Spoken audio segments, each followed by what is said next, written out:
Nous sommes à Orléans, nous sommes en mai 2025 et là-bas il y a une conférence sur le droit international en Palestine qui est prévue pour le 17 mai courant à la salle Eiffel avec en star Rima Hassan de la LFI, ou plutôt je devrais dire en guest star puisque elle n'est pas seule, elle est avec Agnès Levallois de l'UREMO. Alors je ne sais pas trop ce que c'est, mais cela me semble pas beau, pas propre.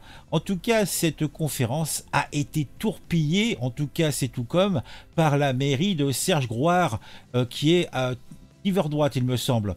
Alors, quel est donc le prétexte? Un risque de trouble à l'ordre public. Tiens, c'est marrant, c'est un prétexte que j'entends régulièrement. En tout cas, celui-ci, cette fois-ci, est brandi comme une baguette magique par la mairie d'Orléans, avec en toile de fond l'agression d'un rabbin en mars dans cette même ville, il me semble, et les accusations d'antisémitisme contre Hassan, relayées par la CRIF et Meir Habib de triste mémoire.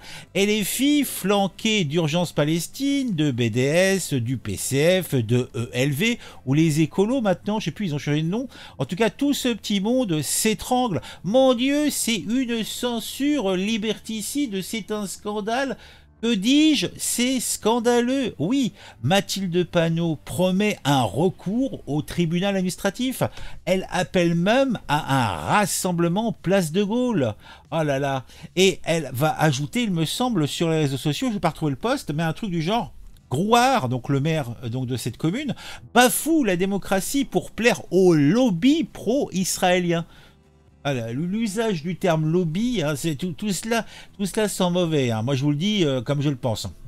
En tout cas, sur le papier, effectivement, ça sent l'abus. Interdire une conférence académique, même avec une figure clivante comme Rima Hassan, pue la frilosité. Sauf que la France Insoumise, là, joue les martyrs de la liberté d'expression.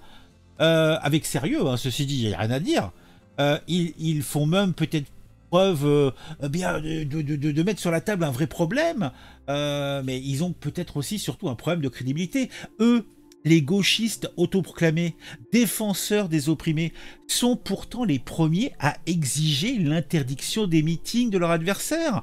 Le Rassemblement National, Reconquête, Zemmour, tiens, qui fait des signatures pour son bouquin, ou même simplement un colloque féministe anti-trans. C'est marrant, hein. Quand il s'agit de museler l'extrême droite, ils dégainent les mêmes arguments de troubles de l'ordre public. Ils fustigent aujourd'hui. C'est l'hôpital qui se fout de la charité, mais bon, version extrême gauche. Hein. Avant d'aller plus loin, est-ce qu'on se mettrait pas la petite intro qui vous incite à mettre un j'aime, un commentaire, et puis de vous abonner éventuellement, hein? Pourquoi on fait pas ça? Allez, on est parti. Le club de l'actu, c'est sur ce actu, regarde les vidéos, tout devient plus fou. De ton avis et comment c'est cool, chaque like, chaque abon, t'es pas seul dans la foule. Bon, maintenant que cela est fait, si on commençait par un petit flashback, c'était il y a 2 ans, à peu près, en avril 2023, tu avais la France insoumise qui saluait l'interdiction d'une conférence d'Éric Zemmour à Lille par la préfecture pour risque de trouble. Manuel Bompard, patron des Insoumis, avait bombé le torse, une victoire contre la haine. Oui, d'accord. Plus récemment, en février 2024, la France Insoumise, toujours elle, appelait à bloquer un meeting du Rassemblement National à Nantes, arguant que Jordan Bardella attise la division nationale. C'est dingue. Bon, on peut remonter un peu plus loin, même en 2022. Tiens, t'avais des élus de la LFI, dont Sophia Chikirou, la Gougnafière, qui soutenaient des manifs pour annuler un meeting de Marion Maréchal de Reconquête. À l'époque, puisque maintenant je sais plus ce qu'elle est, elle est retournée au RN ou elle a créé son nouveau mouvement, je sais pas trop. En tout cas, donc c'était un meeting qui devait avoir lieu à Paris. Et cette même Sophia Chikirou qualifiait celui-ci de provocation fasciste. Et on parle même pas des colloques féministes anti-trans.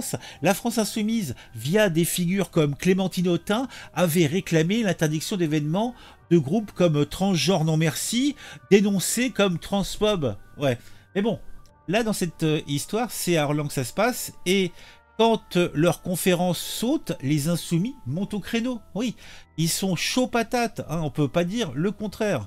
Les Insoumis montent au créneau, et là, on a Panot qui fustige une criminalisation des voix pro-palestiniennes. Et un cadre de la France Insoumise tweet encore: Grouard, donc le maire donc de cette commune, censure la Palestine, mais laisse les fachos parader. Sauf que les faits démontrent leur victimisation. En 2022, un meeting de reconquête à Orléans s'est tenu sans veto municipal, malgré des contre-manifs. En 2023, une manif royaliste de l'Action française a défilé sans interdiction. Et Zemmour, ces signateurs de livres, souvent sous tension, passent sans que Grouard de bronche, c'est vrai. Mais alors, est-ce que c'est là la censure sélective dont parle la France Insoumise? Peut-être, peut-être. Mais si Orléans interdisait manifestement un meeting du Rassemblement national, la France Insoumise serait en train de danser la carmagnole, vantant une défense de la République. Mais quand c'est leur tour, ils pleurent des larmes de crocodile, accusant Grouard d'être le valet des lobbies pro-israéliens. Cette tartufferie, c'est du LFI pur sucre, c'est goûteux. Eux qui dénoncent l'antisémitisme à géométrie variable. Rappelons quand même, rappelons-le, leur vote contre une loi antisémitisme à l'université le 7 mai. J'ai fait une vidéo là-dessus il y a quelques jours, quelques heures à peine. Qualifié d'instrumentalisation. Bon, ils jouent le même jeu à ce niveau-là avec la liberté d'expression. Quand ils sont les victimes, eh bien, hypocritement, ils pleurnichent et tout ça, mais quand c'est pour leur cause et que ça roule dans leur sens, eh ben c'est marrant. Là, ils ne disent plus rien, ils sont même à taper des deux mains. Bon. En tout cas, pour leur cause, c'est un droit sacré. Pour RN, Zemmour ou les antitrans, c'est un danger à éradiquer, donc il n'y a pas de problème. Ils sont dans cette logique. Sur les réseaux sociaux, j'ai trouvé des trucs qui nous disent que quelqu'un qui disait: la duplicité des insoumis fait des étincelles. Et les filles veulent la liberté pour Rima Hassan, mais pas pour Badella, gauchiste à deux vitesses. Ils pleurent la censure à Orléans, mais veulent interdire Zemmour, tartuffe de l'extrême gauche. La presse n'est pas plus tendre. Tu as le Figaro magazine qui fustige l'incohérence de la France Insoumise, qui réclame des libertés qu'elle refuse à ses adversaires. Valeurs Actuelles accuse les Insoumis de fascisation douce. Ah bah, t'avais l'homophobie douce, t'as même la fascisation douce, c'est joli ça. Ciblant leurs opposants tout en se drapant de vertu. Serge Grouard, donc le maire d'Orléans, proche de Bruno Rataillot, de triste mémoire pour eux, bien sûr, n'est pas un modèle de cohérence peut-être. Son interdiction sans l'opportuniste, peut-être aussi. Dans un contexte où l'agression d'un rabbin a mis Orléans sous tension, en 2024, il avait déjà bloqué une conférence pro-palestinienne avec Omar Al-Soumi, dénoncé par la CRIF pour apologie du Hamas. Mais son laxisme face à l'extrême droite, mon Dieu, quel laxiste. Meeting reconquête accepté, défilé Action française, signature de Zemmour, trahit une sélectivité suspecte. En tout cas, c'est comme ça que la LFI pose le truc.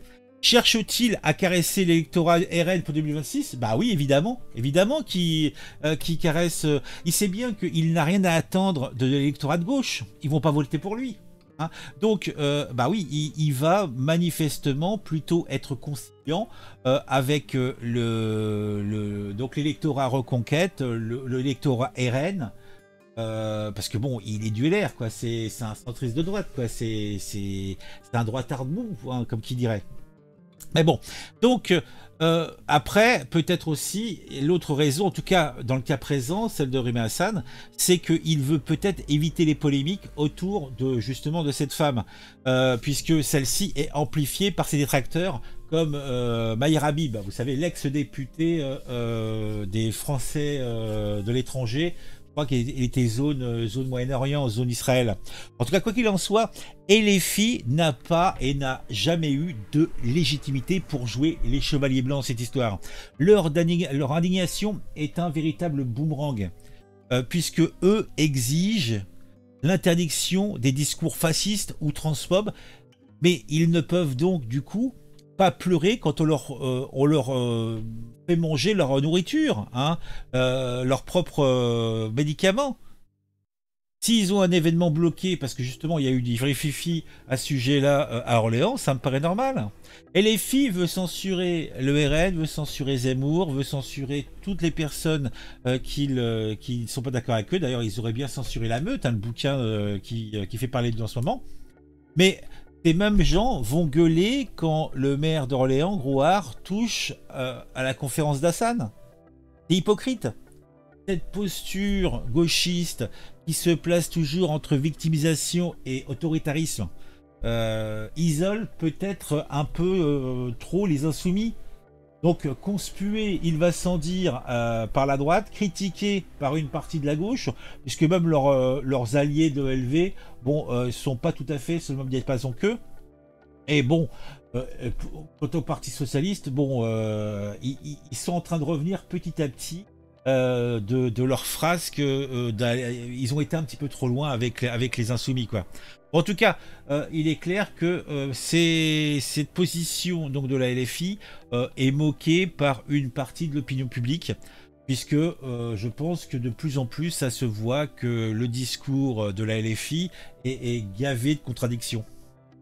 Bon, Orléans, peut-être que pour conclure, on peut se dire que c'est un instantané d'une France qui est fracturée, puisque on a des gens qui nous parlent de liberté d'expression, mais pour eux, tout ceci n'est qu'un jouet qui va être brandi selon ses petits intérêts.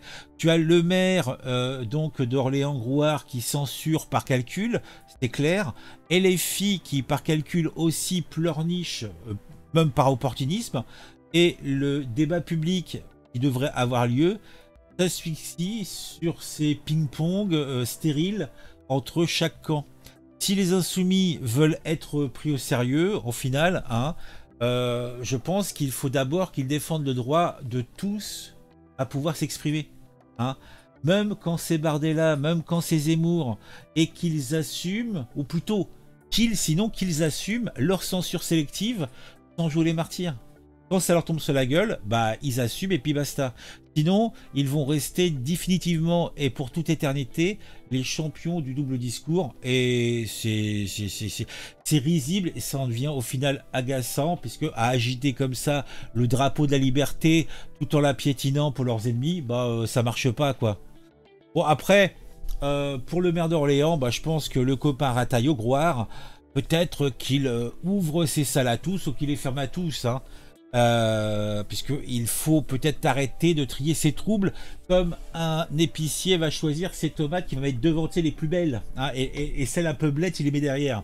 Bon, je pense que j'ai fait le tour de cette sombre histoire. Dites-moi en commentaire ce que vous pensez de tout ça. Moi je pense que bon bah c'est un petit peu toujours la même rengaine, hein. On connaît l'histoire, hein. Il y avait une chanson, c'était juste une mise au point. On connaît le début. Attends, c'était quoi je sais plus. Et à la fin, ça finit par et on connaît la fin. Voilà. Bah, là, on connaît la fin, hein, éternellement. Donc ça chouine d'un côté, ça se marre de l'autre, et puis une semaine plus tard, ça sera inversement. C'est comme ça. Mettez un j'aime, mettez un commentaire, abonnez-vous si ce n'est pas encore le cas. On se retrouve très vite pour une nouvelle vidéo. Vos commentaires sont importants, hein, n'hésitez pas. Vous pouvez aussi vous abonner à la chaîne en donnant un sioux, 1,99 € par mois, hein, je crois que c'est ça, pour voir les vidéos par anticipation. Je sais plus si c'est ça, en fait je sais plus. J'avais regardé chez Psychodélique ce qui mettait comme tarif, j'avais mis les mêmes. Et puis j'ai oublié depuis. Ah bah allez, je fonce. J'ai une tartiflette à préparer.